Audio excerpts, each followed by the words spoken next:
Este monumento refleja en sus dos palabras traducidas del idioma en que el autor ha querido bautizarlo: sabiduría y humanidad, sabiduría y vida. Sabiduría y vida representarían, en muy pocos términos, en un resumen, lo mejor que podría esperarse de la humanidad. Si una nueva humanidad es posible, ella será más sabia e indudablemente será absoluta y profundamente respetuosa de la vida en todas sus formas. En algún discurso aquí, en este mismo edificio, dije que la misión de la humanidad, quizás como muchas de las banderas lo indican, quizás subliminalmente, como muchos de los cuadros de la historia lo indican cuando apuntan hombres y mujeres hacia las estrellas, alzando sus manos hacia las estrellas, que quizás nuestra misión en el hoy único planeta que sepamos que tiene vida y de la cual somos su parte superior, la vida inteligente. Si somos vida inteligente, indudablemente tenemos que apuntar a las estrellas. No están en falsedad ni las banderas, ni los cuadros, ni las pinturas, ni las esculturas que una y otra vez en todas las culturas, en las lenguas diferentes y en diversos lugares del planeta siempre muestran al ser humano tratando de alcanzar las estrellas. Yo soy aquí una especie de excepción histórica, de paréntesis, querrán algunos que pase y transcurre lo más rápido posible. Otros querremos que sea un cambio realmente de fase, de época, de era, en donde Colombia realmente se integre profundamente a la corriente de la lucha democrática y de su estabilización, una democracia profunda, multicolor, un país justo entre las naciones de la tierra. Esa es la lucha del presente, a eso le llamamos un proceso de paz. Ahora hablaremos más detenidamente de esto en el Consejo de Seguridad de Naciones Unidas, pero un proceso de paz es una lucha social, es una lucha política. A pesar de haber escrito frases que se firman, a pesar de haberlas puesto a consideración y en cuidado del Consejo de Seguridad de Naciones Unidas como una declaración unilateral de Estado, muchísimos de sus párrafos, de sus objetivos, de sus propósitos, son en Colombia hoy no un consenso, no un acuerdo, sino una lucha aún por librarse, una lucha que no es solo de políticos, sino que es de la misma sociedad. El derecho a vivir en paz es una lucha social en Colombia.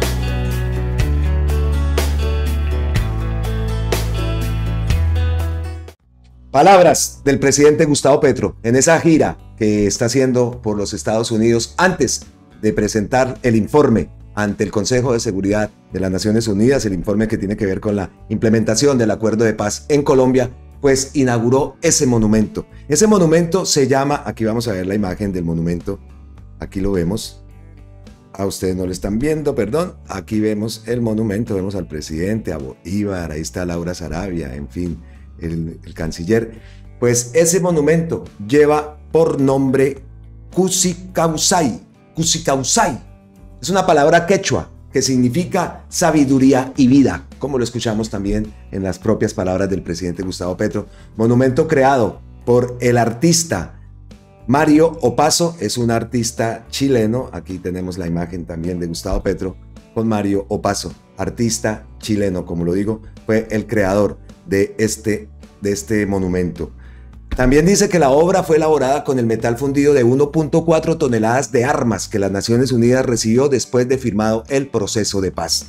La inauguración de este monumento reafirma el compromiso del gobierno del cambio con la implementación del acuerdo. También vimos ahí que estaba participando Ferney, quien ingresó a la guerrilla con 19 años. Dijo, Diego Ferney es el nombre completo. Este monumento simboliza todo el sentido de nuestra lucha, dejar las armas para construir una sociedad sin violencia, con esperanza, justicia social y dignidad. Como lo digo, un firmante del acuerdo de paz que viajó a Nueva York por primera vez para expresar su agradecimiento a la comunidad internacional. Enfatizó también que la importancia del apoyo internacional para la construcción de la paz en Colombia. Sin el apoyo internacional y de todos ustedes, el acuerdo de paz no estaría vivo hoy en Colombia, afirmó. Este monumento fue concebido por su autor como un espacio para conmemorar los vínculos culturales y la relación con el territorio, un recordatorio de la fuerza de la memoria para impulsar la transformación. El exilio que heredé de mi familia es un exilio que vemos también como un acto exilio de la realidad, acto exilio del rito, y es porque hoy estoy aquí, porque esta era una urgente necesidad de rito, explicó Opazo, el artista chileno. El desocultar de esta balsa, monumento, es un desocultar que también incide en esa dimensión simbólica. Es un desocultar, es poner delante, hacer imagen en nuestra conciencia de aquello que somos, y si lo pensamos en lo que somos en términos de rito, pensamos en que lo que somos es un volver a encontrarnos siendo distintos, es la magia del rito, volver al encuentro, a conmemorar nuestros linderos culturales, a conmemorar nuestros vínculos, nuestras relaciones interhumanas, nuestra relación con el territorio y el paisaje, siendo distintos. Y el artista concluye con esta frase: comprender que esto que hoy hacemos aquí es de cierta manera darnos un abrazo colectivo y volver a encontrarnos siendo distintos. Eso fueron las palabras con las que terminó su intervención. La inauguración del monumento Cusi Kausai en la sede de las Naciones Unidas es un símbolo de esperanza y un llamado a la reconciliación y a la convivencia. Tenía como fuente, aquí vamos a ver esta imagen, la página de la Presidencia de la República, la foto de Joel González. Ahí vemos entonces el monumento y ese momento que queda recordado, ¿no? Un monumento que simboliza la reconciliación y la convivencia. Alá, que tanto nos hace falta en Colombia. Bueno, en Colombia y en el mundo, porque esto es un llamado a la convivencia, a la reconciliación, un llamado mundial tiene que ser. Se cumplen 705 días del gobierno del cambio, del primer gobierno progresista y perteneciente al pueblo colombiano el día de hoy, 12 de julio del 2024, viernes, y les decimos a ustedes bienvenidos una vez más, aquí a Colombia con C. Hoy vamos a tocar, pues, sin duda alguna, las palabras. Estábamos pendientes ayer de las palabras de Gustavo Petro, de esa presentación, de ese informe, de cómo va, o cómo ha ido, o cuáles son las causas de por qué esa implementación del acuerdo de paz en Colombia va tan tardía. Se pegó una fajada, a mi parecer, otra de las fajadas cuando Gustavo Petro interviene en estos organismos y en estas intervenciones internacionales, porque esto tiene una repercusión mundial.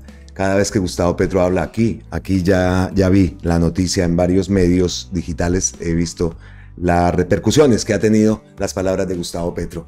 Pues dije y puse en el anterior video los 9 puntos que Gustavo Petro plantea allá, les planteó ante la ONU.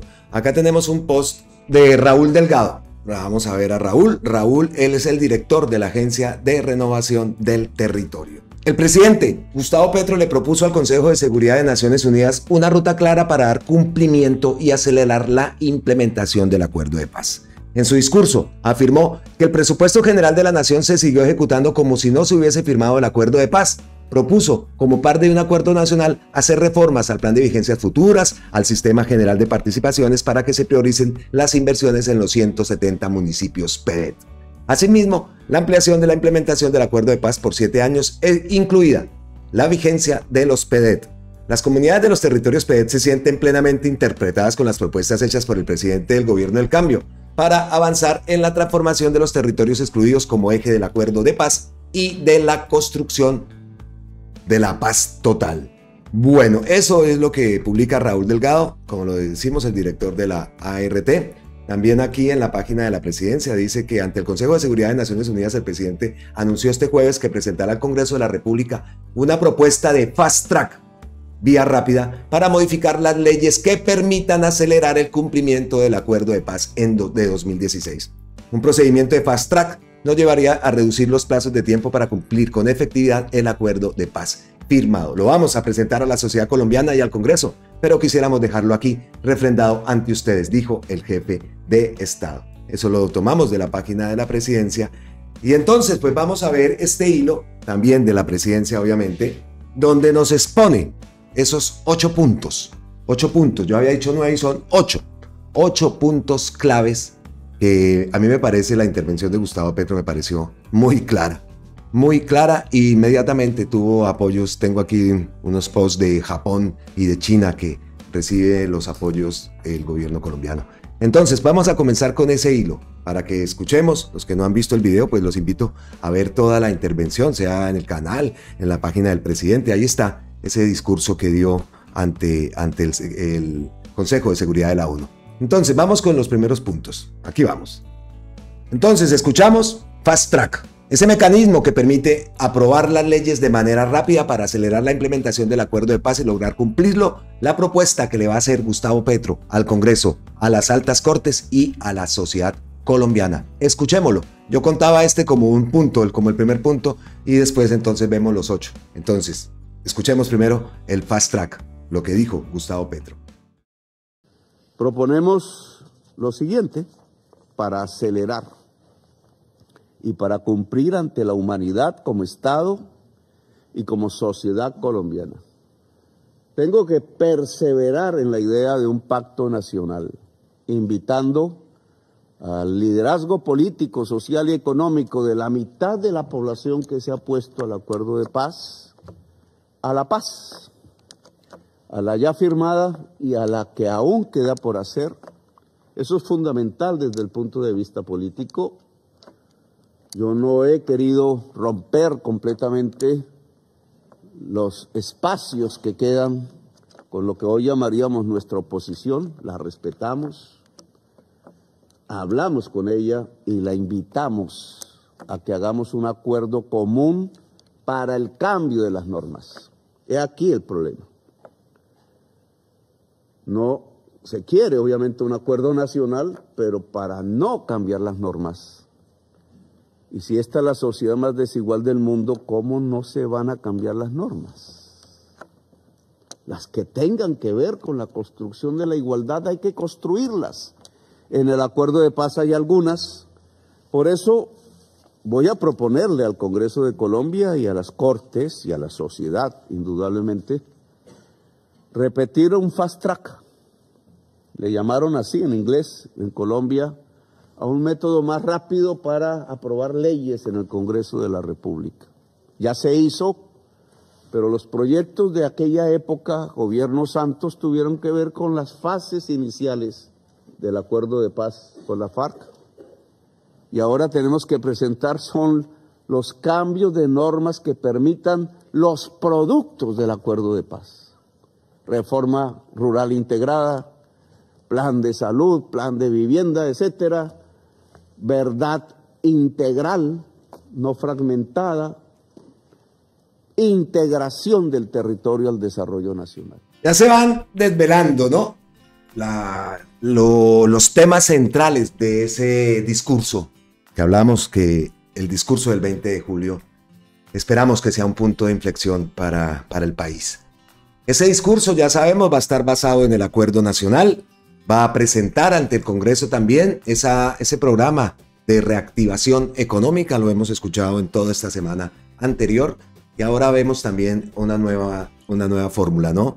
Esa fórmula del fast track, la vía rápida, ese mecanismo para aprobar las leyes de una forma rápida y poder acelerar y de una vez por todas echar a rodar en forma y como debe ser ese acuerdo de paz. Entonces ya vamos cogiendo cositas para saber más o menos de qué va el discurso del 20 de julio. Bueno, entonces ahora sí vámonos con las propuestas que lanza Gustavo Petro ante el Consejo de Seguridad de la ONU. La primera propuesta, la modificación de la norma de las vigencias futuras. Este es un tema que en Colombia no gusta.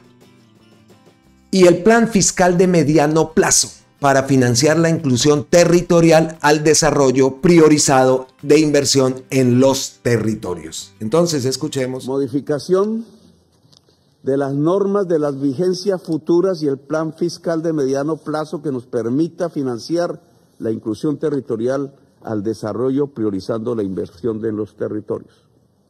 Estas palabrejas económicas técnicas tienen que ver con que toda la inversión pública de Colombia está comprometida en los próximos 30 años.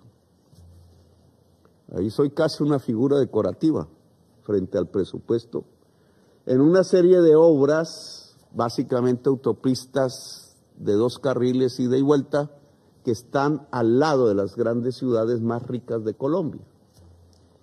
Allí se va la plata. Luego, no podemos financiar la inclusión territorial, que es el eje central del acuerdo de paz.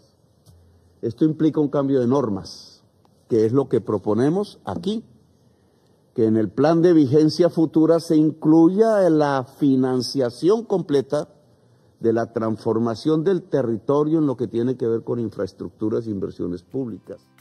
Qué bueno eso. A mí, escuchándolo y viendo sobre todo a los representantes de los otros países, ¿qué pensarán? ¿Qué dirán? Dirán en Japón, los japoneses. ¿Cómo? O sea que la plata la concentran solamente en un territorio y listo, y el resto. ¿Eso qué es? ¿Esa grosería qué es? Y me encanta que esto lo diga, no, pues sí, obviamente, pues en Colombia, claro, pero que lo diga ante el mundo. O sea, quisiera saber qué opinan de eso que acaba de decir Gustavo Petro. Los japoneses, todos los que están ahí en los diferentes países. Perdón, es que en Colombia, ¿cómo manejan ese país? Increíble. Y lo más increíble es que esos que les gusta, ¿no? Que siguen al sindicato del pasado, a los que crearon esa gobernanza paramilitar y que la quieren seguir controlando, lo siguen y lo siguen apoyando. Eso es lo más triste. Pero es que de verdad, y allá Gustavo Petro no fue a decir mentiras. Eso se los ha dicho en Colombia en la carita, en plaza pública, por medio de X, donde sea, se lo ha dicho y nos lo ha contado y nos lo ha dicho a nosotros. Pero qué bueno que esas palabras se escuchen más allá de las fronteras de Colombia. A mí, en lo personal, me gusta mucho porque, hágame el favor, por Dios, cómo era que nos estaban gobernando. La gobernanza paramilitar, el sindicato del pasado que quiere volver al poder. Segundo punto, cambio en la distribución del sistema general de participaciones que permita dirigir los recursos a las zonas PEDET para financiar sus proyectos de salud, educación, infraestructura e inversión. Otro tema bastante espinoso, porque a esa gente eso no les gusta. Eso no les gusta. Como dijo Gustavo Petro, es que el presidente en tema de presupuesto es una marioneta. Una marioneta. Y escuchamos también en videos anteriores, ¿no? Todo esto era predeterminado, todo esto lo tenían planeadito. Pero para robarse la platica de la paz, sí, tome, ¿no? Eso de una. Cambio en la distribución del sistema general de participaciones que permita dirigir recursos a las zonas PEDET para financiar sus proyectos de salud, educación y otros. Es una figura también institucional colombiana de ley que tiene una fórmula para distribuir los recursos nacionales en los municipios general, pero que no fue modificada para que se privilegiara lo que el acuerdo decía, una serie de zonas geográficas que se denominan municipios PEDET. Hay que hacer esa reforma para que el municipio PEDET tenga más que proporcionalmente ellos mismos recursos para su propia inversión social. Tercer propuesta, excarcelar al campesinado productor de coca. Escuchemos las palabras. Excarcelar al campesinado productor de hoja de coca. Está escrito en el acuerdo de paz. Nunca se implementó. Hay 35.000 campesinos cultivadores de hojas de coca presos en las cárceles de Colombia en condiciones brutales de hacinamiento y pérdida de derechos humanos. El conjunto de los presos tendrían mejor vida si liberáramos los 35.000 campesinos presos por producir hoja de coca que es simplemente un vegetal, pero que ha sido criminalizada en sesiones de instancias de las mismas Naciones Unidas en lo competente. Ese es un punto del acuerdo de paz y yo quiero cumplirlo a través de una ley de fast track. ¿Qué tal ese dato? ¿Ustedes sabían ese dato? 35.000 campesinos cultivadores de hoja de coca en las cárceles de Colombia. 35.000. Y se había firmado, ¿no? Se había firmado desde el acuerdo de paz. 35.000 me parece increíble ese número. Cuarta propuesta: optimización y nuevas inversiones forzosas de cara a la sustitución productiva de economías ilícitas y un camino a la agroindustrialización.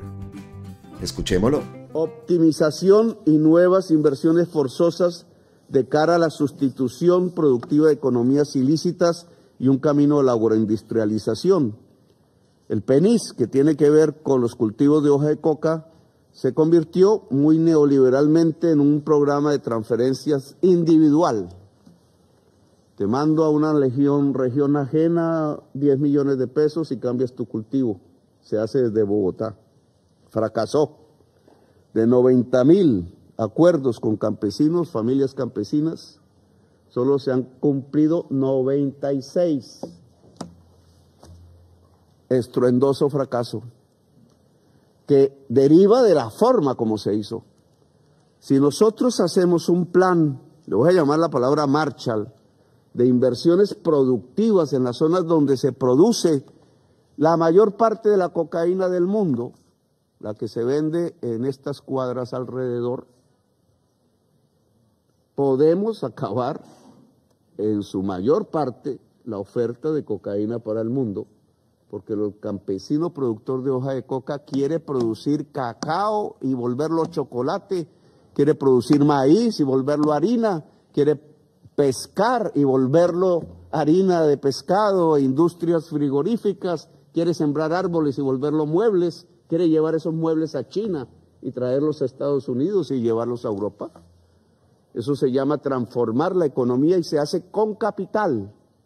Capital que debe pertenecerle al campesino productor de hoja de coca en forma asociativa, lo ordena el acuerdo de paz, no se ha hecho, y nos proponemos hacerlo. 2 puntos, un punto aquí he tocado que tiene que ver con el mundo. El polvo blanco, ¿no? Que se distribuye ahí, alrededor de donde estaba en ese momento Gustavo Petro. Quinto punto. La creación de la figura de concesión hereditaria en las zonas selváticas de la ley segunda. De la figura de conversión de concesión hereditaria familiar en las zonas selváticas de Colombia. Resulta que por coincidencia climática e histórica, las zonas PEDETs, donde están las zonas de economías ilícitas, pertenecieron o a la selva amazónica o a la selva más biodiversa del mundo, que es la del Chocó biogeográfico entre Ecuador y Panamá. Allí está el 90% del conflicto, porque allí está el 90% de la hoja de coca y la minería ilegal, y porque allí estuvo el campesino desplazado por la violencia de mediados del siglo XX, que llegó armado a defender su vida y que es la base social de lo que fue las FARC. Aquí hay un segundo punto internacional, es la selva, es el pulmón que absorbe después de los océanos la mayor cantidad de CO2 del planeta. Es lo que nos tiene vivos aún. Mientras Estados Unidos es la mayor chimenea de CO2 de América en el norte, nosotros somos la mayor esponja de absorción de CO2 en el sur. Luego, el conflicto armado colombiano atraviesa 2 problemas contemporáneos. las drogas del mundo que consume el mundo y la crisis climática.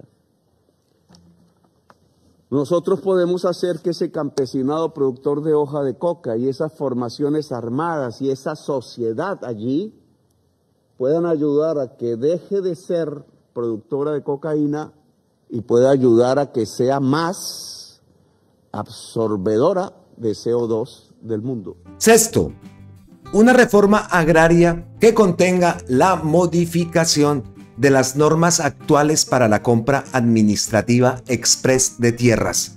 Asimismo, una transformación de la Agencia Nacional de Tierras en una entidad estructuradora de proyectos productivos, con acceso a crédito y una formalización de títulos con mecanismos especiales. Reforma agraria que contenga la modificación de las normas actuales para la compra administrativa express de la tierra.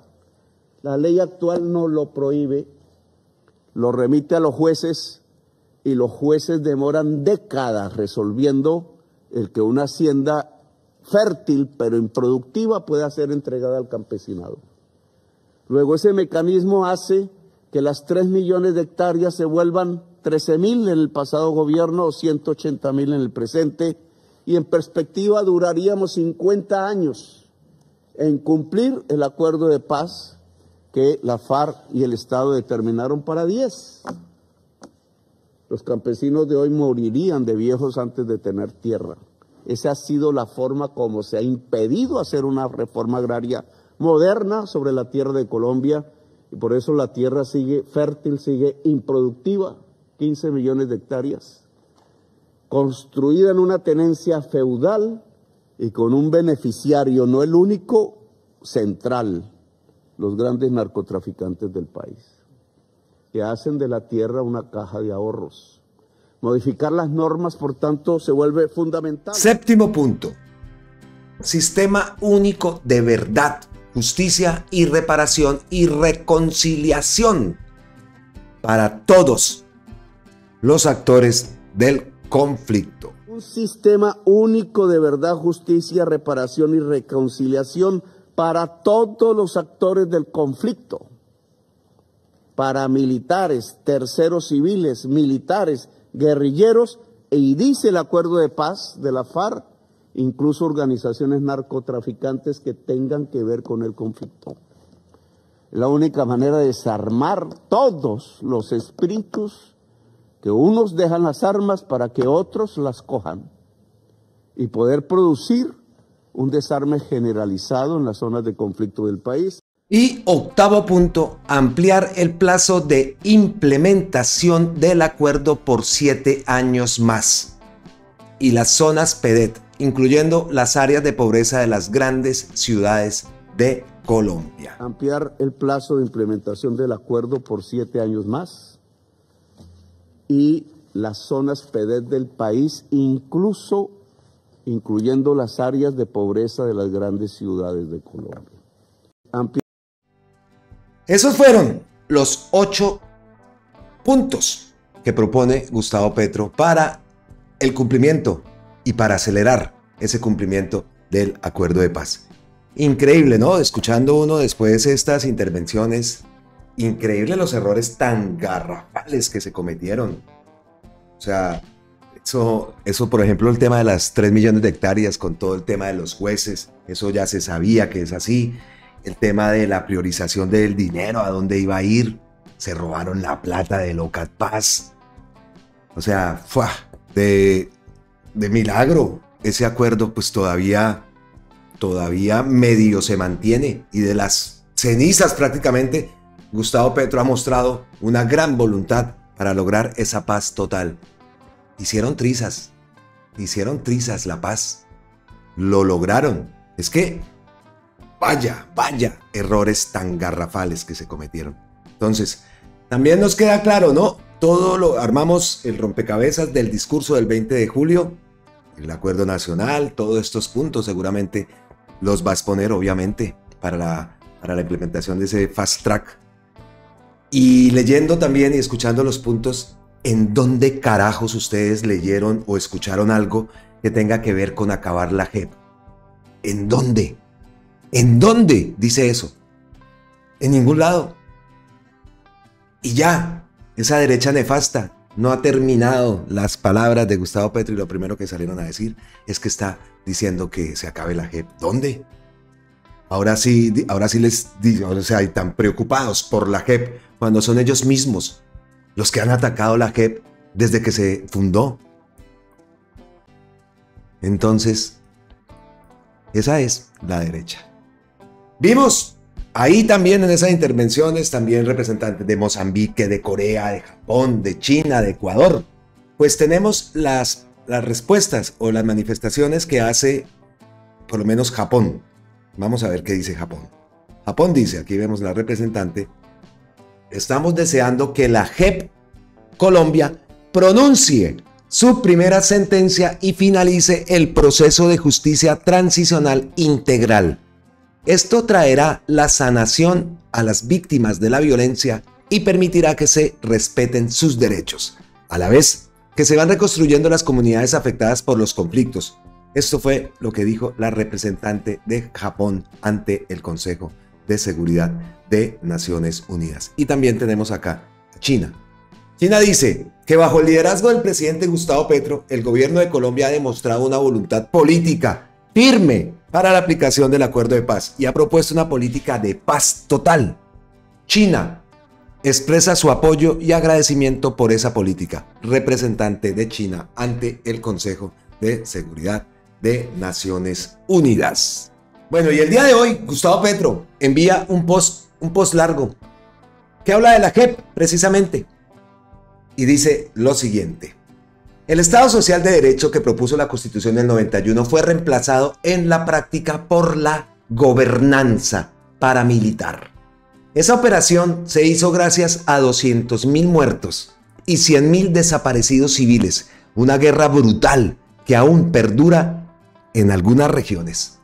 El proceso de paz del 2016 propone restablecer el Estado Social de Derecho en el campo y la provincia colombiana, y eso implica priorizar durante al menos una década la inversión pública en estos territorios.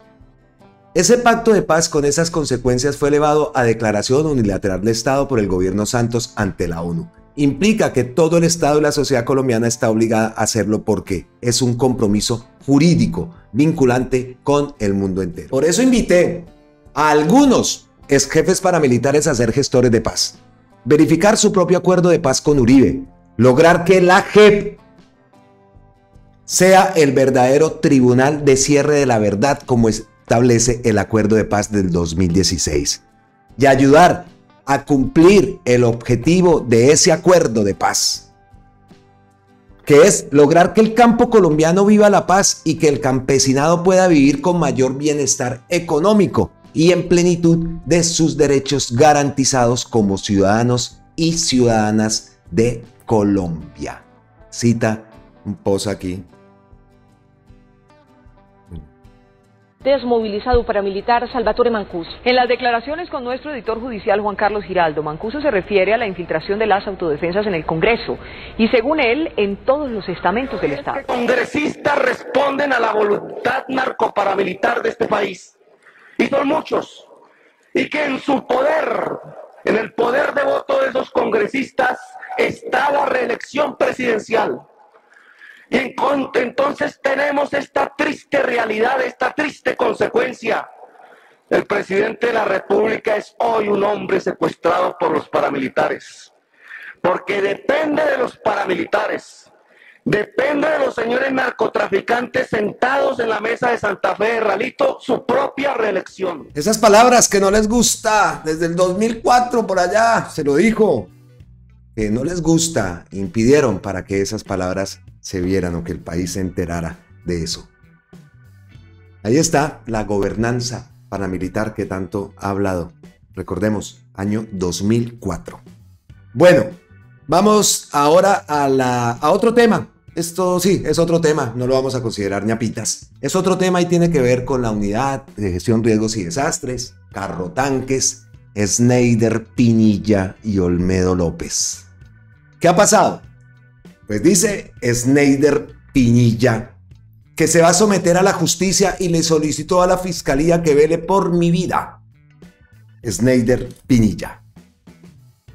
Sneider publicó un video en el que asegura que no se opondrá a la radicación de audiencias de imputación y medida de aseguramiento por parte de la fiscalía. Quiero reiterar ante los medios de comunicación que lamento haber hecho parte de estos actos de corrupción conocidos como carrotanques cuando fui subdirector en la Unidad Nacional para la Gestión de Riesgo. Como es bien sabido, he venido cooperando, diciendo toda la verdad ante las autoridades. Por eso voy a someterme a la justicia. Le he pedido a mis abogados que no se opongan a la medida de aseguramiento que va a solicitar la Fiscalía General de la Nación. Y también le he solicitado que pidan a las autoridades que las audiencias sean públicas para que todo el país conozca tiempo, modo, lugar, pruebas de todas las personas que hicimos parte de estos actos. Me voy a someter a la justicia para que no solo pague yo, sino que paguemos todos los que hicimos parte de esta red de corrupción dentro de la Unidad Nacional para la Gestión del Riesgo. Pero también le quiero pedir a la Fiscalía General de la Nación y a la justicia que vele por mi vida, que vele por mi seguridad, que vele por la vida de mi familia y que vele por mi integridad. Ah, tan digno, ¿no? Tan dignos. Y si no los hubieran pillado, ¿qué? Hubieran seguido, ¿cierto? Ahora sí muy dignos. Increíble. Claro que van a ser públicas, no porque lo pida usted, Sneider, claro que van a ser públicas y estaremos pendientes cuándo son las fechas para hacer retransmisión de esas audiencias, porque es caro de gente, ¿ah? Increíble. Ahí habla de que más nombres, y por supuesto que queremos saber nombres, Aquí tengo en la página de RTBC Noticias, dice: 9 congresistas estarían involucrados en el caso de corrupción de la Unidad Nacional de Gestión, Riesgos y Desastres. Además, la Fiscalía radicó solicitud de audiencias de imputación y medida de aseguramiento privativa de la libertad contra los exdirectores, ya escuchamos, contra exdirectores de la UNGRD. La Fiscalía General sigue con la investigación sobre el caso de corrupción de la UNGRD y esta vez radicó solicitud de audiencias de imputación y medida de aseguramiento privativa de la libertad contra el exdirector Olmedo de Jesús López Martínez, Sneider Pinilla y el contratista Luis Eduardo López Rosero. El ente dio a conocer los argumentos para tomar esta decisión, tanto como Olmedo López, Sneider Pinilla y Luis Eduardo López serían responsables de actuaciones ilegales, como la compra de carrotanques para el departamento de La Guajira. Los 3 funcionarios de la UNG serán vinculados de acuerdo con sus conductas por los delitos de concierto para delinquir agravado, peculado por apropiación agravado, interés indebido en la celebración de contratos, falsedad ideológica en documento público y falsedad en documento privado. Que les caiga el peso de la ley. De igual manera, la Fiscalía también dio a conocer la lista de 9 congresistas que estarían implicados en este caso de corrupción. ¿Cuáles son esos congresistas? Pues aquí están. Liliana Esther Vitar Castilla.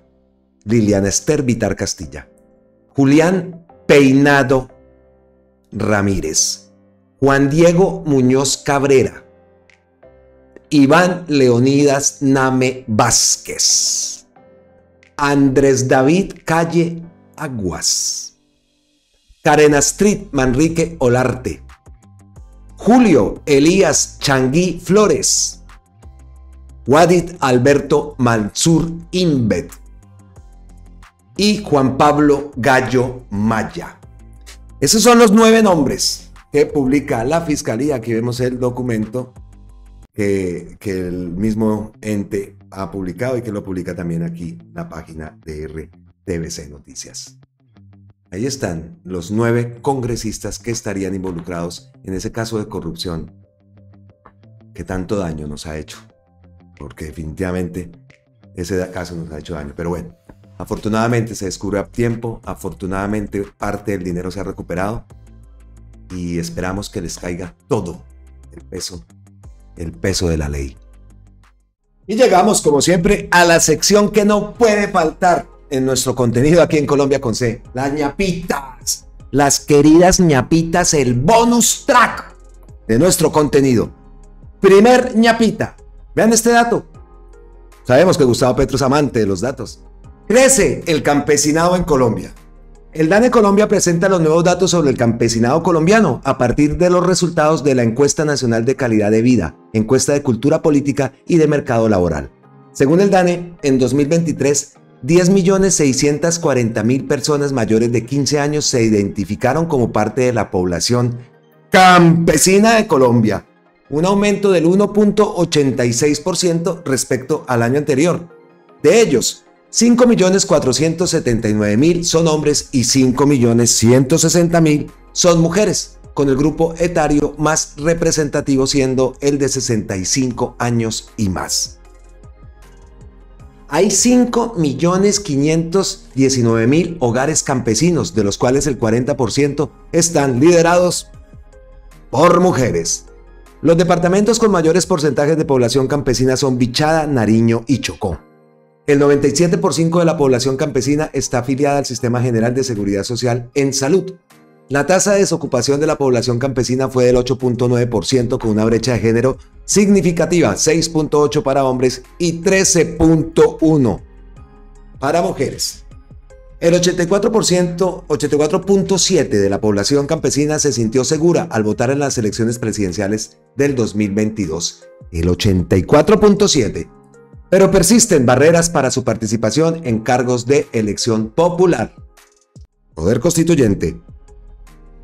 La percepción de la democracia ha mejorado. La percepción de la democracia ha mejorado desde 2019, pero el 64.5% considera que su voz es poco o nada tenida en cuenta por el gobierno de turno. Aquí está esta imagen, la población colombiana en campesina alcanzó los 10.64 millones. Y la reacción de Gustavo Petro, pues es esta. Ha aumentado la población campesina en Colombia, el 64% cree que no son tenidos en cuenta. El trabajo rural femenino y la educación rural juvenil son imprescindibles en la agenda del gobierno. Educación pública pertinente, conectividad y energía limpia son objetivos de una nueva agenda del cambio. Y vean esta ñapita. Vean esta ñapita, los ambientalistas. Se les cayó el emprendimiento. Miren lo vivos. Golpe al cartel del Matarife. A los de la Toyota se les cayó la merca. Tenían la merca en el techo. Y para distraer, dijeron que la camioneta era eléctrica y que el techo de paneles solares. Lo que encontró la policía fue un techo, pero de paneles de polvo blanco.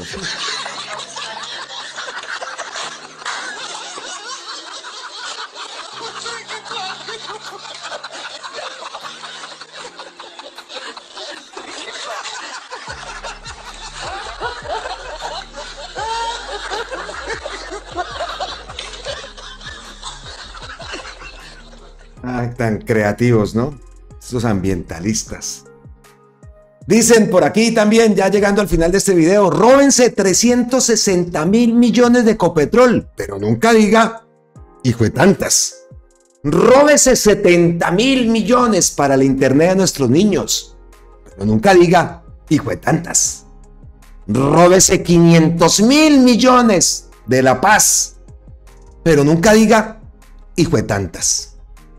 Y así entonces terminamos este video. Estamos revisando la cuenta de Gustavo Petro de X. No hay nada hasta el momento. El último post pues fue ese que leímos, que hablaba de la gobernanza paramilitar. Estamos pendientes de cualquier nueva información, de cualquier nueva noticia que surja, porque esto no se detiene, esto no para. Son constantes las noticias que van surgiendo. Espero que les haya gustado el contenido. Los invito a suscribirse. Las personas que no lo han hecho, por favor, regálenme la suscripción. Necesitamos llegar a 100.000 suscriptores. Ya estamos cerca. Todo gracias a ustedes. Jamás imaginé llegar a estos números. Pero ya que estamos, pues, entonces, ayúdenme a llegar a los 100.000 suscriptores. Necesitamos también que nuestro logaritmo se bifurque, que coja por otros lados y pueda llegar nuestro material y nuestro contenido a más y más personas. Recuerden, orgullo colombiano, ahí lo he puesto. Orgullo colombiano es el hashtag, es la tendencia que tenemos que llevar a cabo. Orgullo colombiano, orgullosos de ser colombianos. Nos vemos entonces en la próxima. Abrazo tototes ancestrales desde la distancia. Como siempre, millones de gracias eternas, totales, infinitas. A todos y cada uno de ustedes. Gracias por su apoyo. Recuérdelo, aquí en Colombia con C. Ustedes son parte nuestra, son una parte muy, muy importante. Aquí están.